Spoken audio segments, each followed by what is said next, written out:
Ngayon sa Battle Arena, dalawang kabataan ang may dalang ilan sa pinakamakapangyarihang sandatang alien na kilala ng tao. Si Ben Tennyson na may Omnitrix sa kanyang pulso, laban kay Jaime Reyes na may Blue Beetle Scarab na nakakabit sa kanyang likod. Sino kaya magwawagi dito? Sino ang mananalo sa matinding labanang ito? Ano nga ba sila? Yan ang aalamin natin. Si Ben Tennyson ay isang ordinaryong bata na papasok sana sa pinakanakakabagot na summer road trip kasama ang kanyang lolo at pinsan na halos hindi niya makasundo.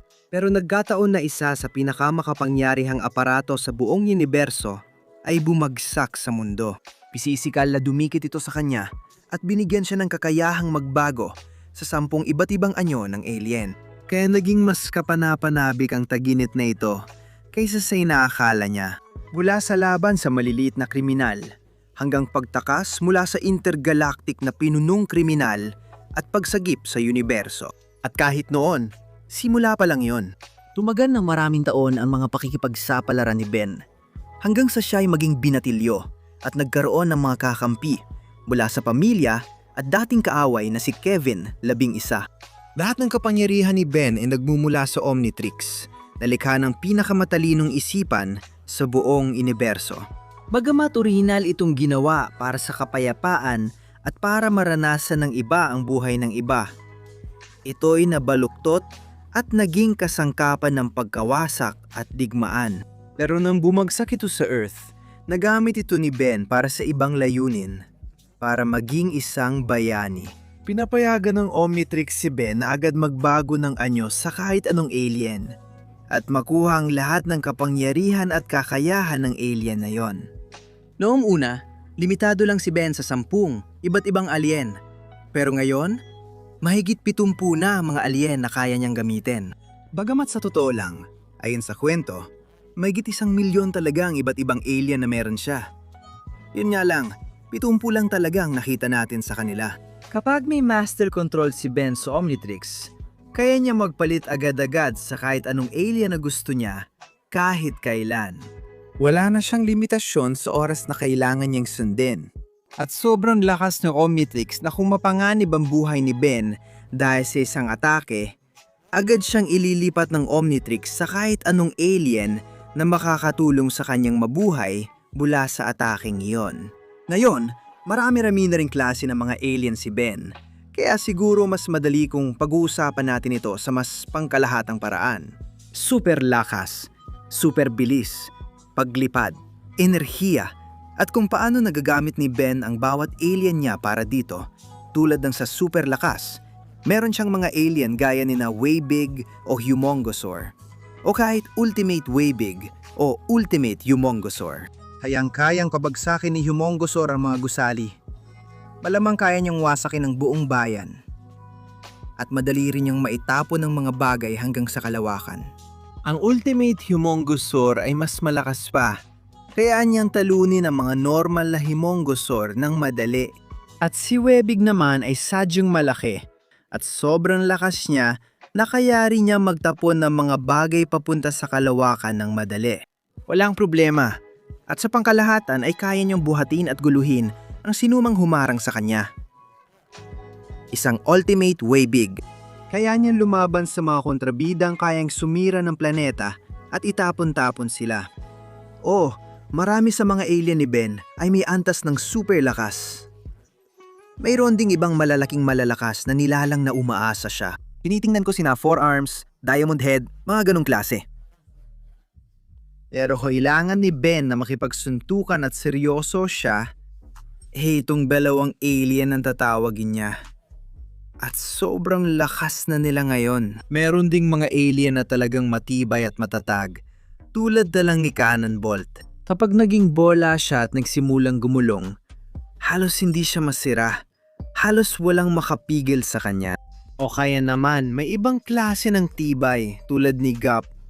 Isang alien na parang malaking tumpok lang ng gulaman. Hayaan niyang buuin muli ang sarili niya kahit kailan at mula sa kahit ano. Kaya niyang mabuhay kahit anong atake ang dumating. Siyempre, nandyan din ang bilis. Kasama ang mga alien tulad din na Fast Track at Accelerate, pati na rin si Jetri. Kayang umiwas ni Ben sa atake at tumakbo ng mas mabilis kaysa sa nakikita. Pagdating sa pisikal na lakas, napakaraming pagpipilian si Ben na pwedeng gamitin.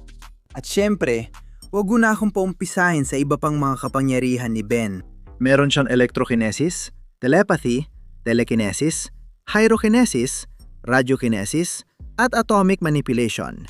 Pagsipsip at pagmamanipula ng enerhiya.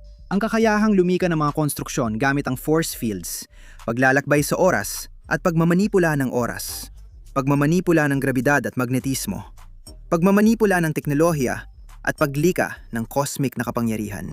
At kaya niyang gawing bangungot ang iyong mga panaginip o kaya iiwan kang nakalugmok sa koma dahil sa takot gamit lang ang isang tingin. Sa madaling salita, kahit ano na may isip mo, malamang may alien si Ben na kayang gawin yon. At kapag naka-unlock ang master control, isa siya sa pinakamalalakas na bayani sa buong universo. Isang araw, natuklasan ng high school student na si Jaime Reyes ang Blue Beetle Scarab sa isang bakanteng lote at tinala niya ito pauwi dahil sa kuryosidad. Pero nung gabing yon, habang natutulog si Jaime, nabuhay ang Scarab at dumikit sa kanyang gulugod. Pinili siya bilang bagong host nito, ang bagong Blue Beetle. Sa pinaka-basic na antas, binibigyan ng Scarab si Blue Beetle ng superhuman na lakas, bilis at tibay. Baka hindi kasing lakas ng totoong powerhouse tulad ni Superman o Wonder Woman. Pero sapat ang lakas ni Blue Beetle para buhatin ang mga gusali. Kaya niyang ihagis sa mga sasakyan at lumaban mag-isa. At kayang makipaglaban sa mga malalakas na tao tulad din na Green Lantern, Booster Gold o Giganta. Isang tao na kaya pang pahirapan si Wonder Woman ng madalas. Si Jaime ay sobrang bilis din, kaya niya umiwas sa mga atake at umatake sa mga kalaban gamit ang time dilation ng madali lang. Sobrang bilis niya na parang nasa maraming lugar siya ng sabay-sabay. Kaya rin ang Scarab na umabot sa bilis ng liwanag. O mas mabilis pa. Kaya ang i-reconfigure ni Jaime ang armor sa strength mode o speed mode. Kaya mas lalo pa siyang bumibilis at lumalakas. Siyempre, tulad ng hindi siya kasing lakas ng ibang mga bayani, hindi rin siya kasing bilis ng iba. Halimbawa, kaya pa rin siyang mas speed blitz ni The Flash dito. Pero marahil ang pinakamalaking katanghian niya ay ang tibay niya.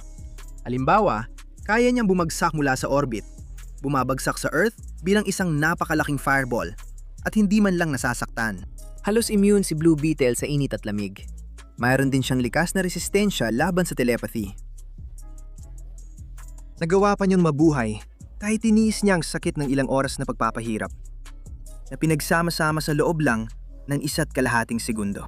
Kaya siyang suntukin at ihagis-hagis na ibang Scarab pero patuloy pa rin siyang lumalaban. Kaya niyang tiisin ang mga atake at protektahan ang sarili laban sa mga Green Lantern at kaya pa niyang mabuhay kahit tamaan ng nukes. Pero katulad ng lakas at bilis niya, may hangganan din ang tibay niya. Katulad ng natalo na siya ni Lobo dati, pati si Booster Gold ay nagawang mapabagsak si Jaime Booster Gold. Siyempre, isa sa mga kayang gawin ng Blue Beetle Scarab ay siguraduhin laging protektado si Jaime. Katulad ni Maxwell, nagawa ni Lord na gumawa ng energy gun na kayang sirain ng Scarab at pagkatapos ay binaril si Jaime sa ulo. Mukhang may hilig talaga ang taong yon sa pagpatay ng mga Blue Beetle. Pero nagawa ng Scarab na pagalingin si Jaime mula sa tila kamatayan na mismo. Medyo kahanga-hanga. Pero kung hindi naman si Blue Beetle ang pinakamalaki o pinakamalakas o pinakamabilis o pinakamatibay, ano nga ba ang dahilan kung bakit siya sobrang makapangyarihan? Ang Scarab kasi ay sobrang advanced sa teknolohiya na kaya nitong gumawa ng halos kahit anong sandata o gamit na may isip mo. Kaya nitong agad mag-adapt at mag-evolve para labanan ang mga bagong banta, kaya nitong harapin halos kahit sino. Kaya siya tinuturing na napakalakas na bayani. Halimbawa, si Blue Beetle ay kayang gumawa ng mga sobrang lupit na energy attacks at sandata. Mayroon siyang energy weapon na kayang magbasag o maghiwa-hiwalay ng kahit ano. Green Lantern Shield. At ito ay isang Green Lantern na seryoso at handang-handa para sa laban. Ang mga Green Lantern at ang Scarab ay may napakakomplikadong kasaysayan. At parehong ang Scarab at ang Sing Sing ay parang kumukuha ng kontrol. At sinusubukan lang nilang patayin ang isa't isa sa sandaling magkita sila. At yon ay simula pa lang. Dito, meron siyang malalakas na neural scramblers. Kaya niyan pansamantalang patumbayin si Bliss gamit ang Chiro Blaster, isa sa pinakamakapangyarihang Red Lanterns. Hayaan niyang patumbahin sa isang tira ang Omegs at gumawa ng anumang pisikal na sandata mula sa kanyang mga braso. Si Blue Beetle ay nagawa pang makipagsabayan kay Starro na pinalakas ng 5 Sinestro Rings at bawat singsing ay parang nagpapalakas pa lalo ng isa't isa ng napakalaki. Kaya pa nitong maging sobrang matindi. Kayang gumawa ni Blue Beetle ng mga nuclear bomb. At sinabi pa mismo ng Scarab noon na mayroon itong sandata na kayang wasakin ang buong planeta at hindi kailanman nagsisinungaling ang Scarab. Hayaring suriin ng Scarab halos lahat ng kalaban na kanilang nakakaharap. Sa bawat sitwasyon na napupunta si Blue Beetle, palaging nakakaisip ang Scarab ng tamang panlaban para sa nangyayari. Halimbawa, minsan, nakalaban ni Jaime ang isang kalabang hindi nahahawakan, kaya binago lang ng Scarab ang kanyang energy blast para kaya nitong tagusin ang hindi mahawakan. Nakipaglaban siya sa mahiwagang halimaw. Inaral ng Scarab ang kanilang mahika at nakahanap ng paraan para pigilan sila. At ang kakayahang ito na makatago sa mahika ay umaabot pa sa kakayahang kontrahin ang isang sumpa mula kay Eclipso. Siyempre, may hangganan din ito. Simple lang na nilakad ni Espiritu ang anti-magic shield ni Blue Beetle. Pero bukod pa doon, kayang-kaya rin ni Blue Beetle na agad gumawa ng kryptonite radiation. Nang makaharapin si Supergirl, gumawa siya ng flash-proof na kalasag na agad nagpabagsak kay Flash. At hindi rin nauubusan ng ideya si Blue Beetle mula sa Scarab. Ang problema lang, kadalasan ng mga ideya ng Scarab ay may kinalaman sa pagpatay. Halimbawa, nang makaharap niya ang isang grupo ng Omax, agad na nagbigay ang Scarab ng mga nakamamatay na solusyon na dati namang gumagana. Pero sa huli ay binigyan si Jaime ng hindi nakamamatay na paraan para talunin ang lahat ng 100 Omax ng sabay-sabay.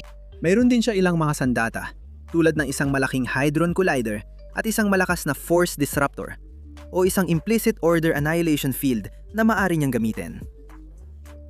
Nayon malamang na hindi gagamitin ni Jaime ang mga sandatang ito dahil isa siyang bayani at ayaw niyang pumatay.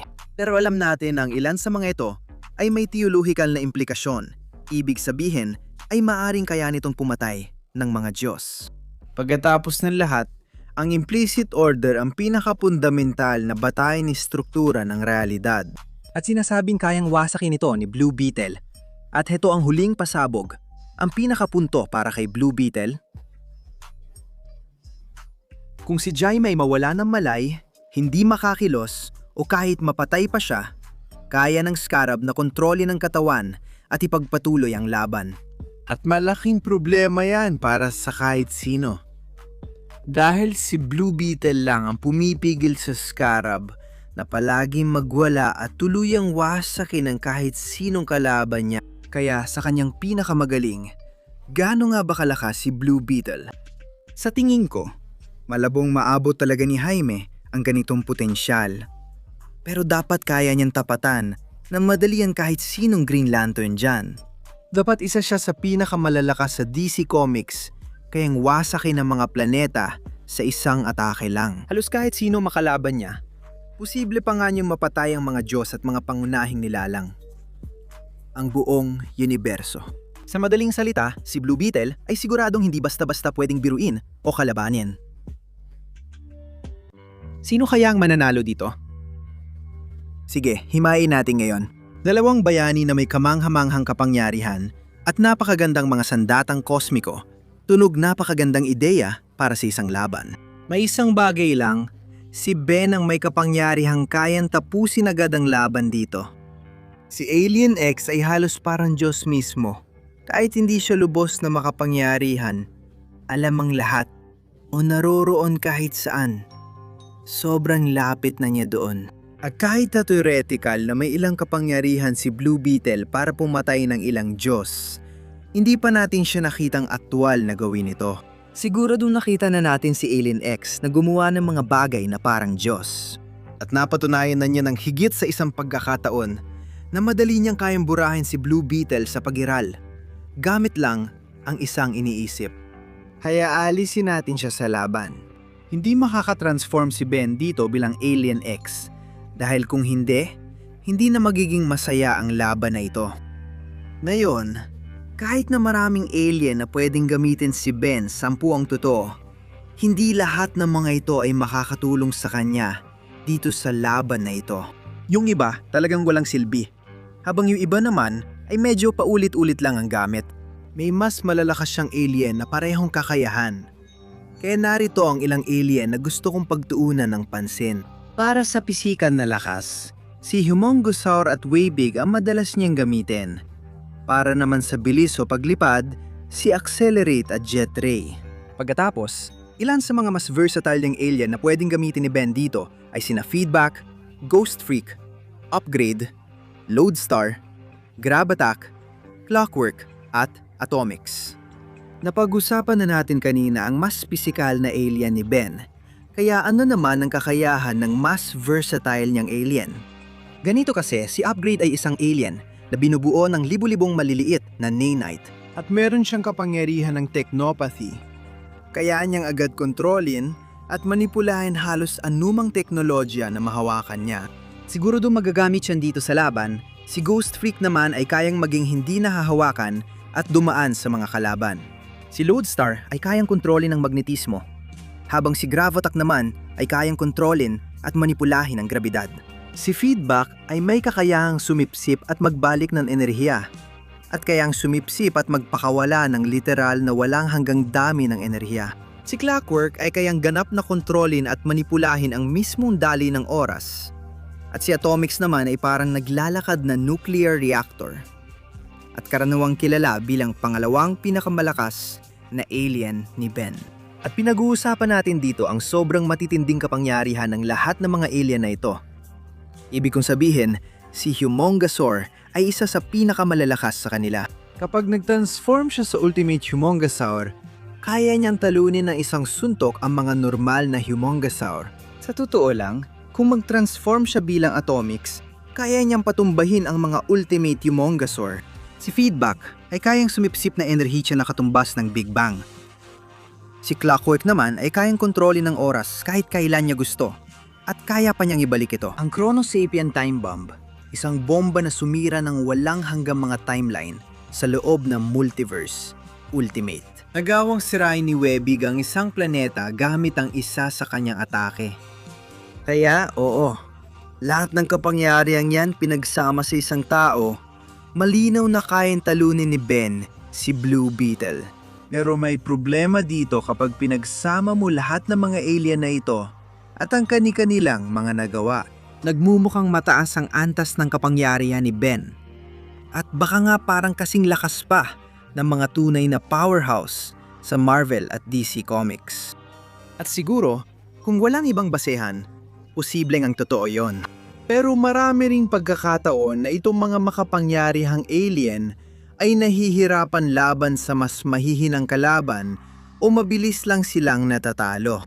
Hindi ibig sabihin na palagi silang nasa ganung taas ng kapangyarihan. Pangalawa, hindi naman talaga ganito lumaban si Ben.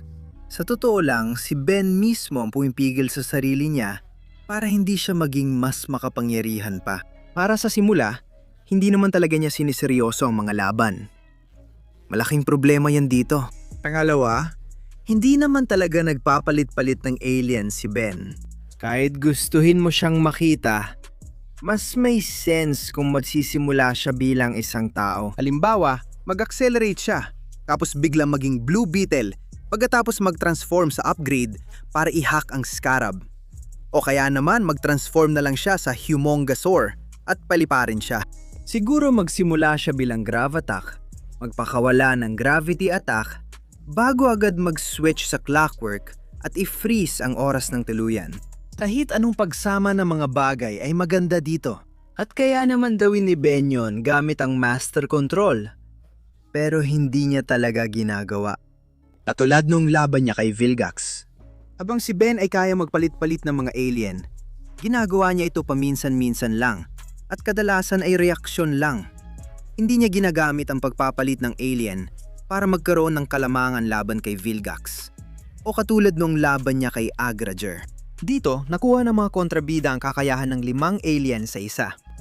Pero patuloy na sinusubukan ni Ben, lalabanan siya gamit lang ang isang alien at puro pisikal na lakas at nauwi ito sa pagkakatumba niya. At sa kasamang palad, madalas ganyan lumaban si Ben kahit na pwede naman siyang pumili mula sa 60 iba't ibang alien at magpalit-palit agad para makahanap ng pagkakataon na makalamang at manalo sa laban.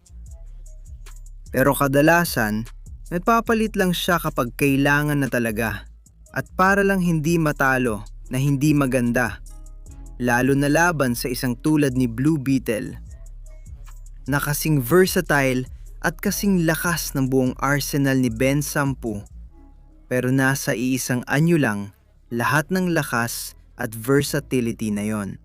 Dahil pinapakain siya ng impormasyon ng Scarab, sino ang dapat na kaya mag-analisa? Bawat alien na ginagaya ni Ben, agad ning natutukoy ang mga mahihinang bahagi o vital organs. Habang si Jaime ay mabilis na kayang maging pinakamasamang bangungot ni Ben, tulad ng Blue Beetle na madaling makalaban halos lahat ng alien ni Ben. Kaya niyang tamaan ang mga hindi nahahawakan na kalaban tulad ni Ghost Freak.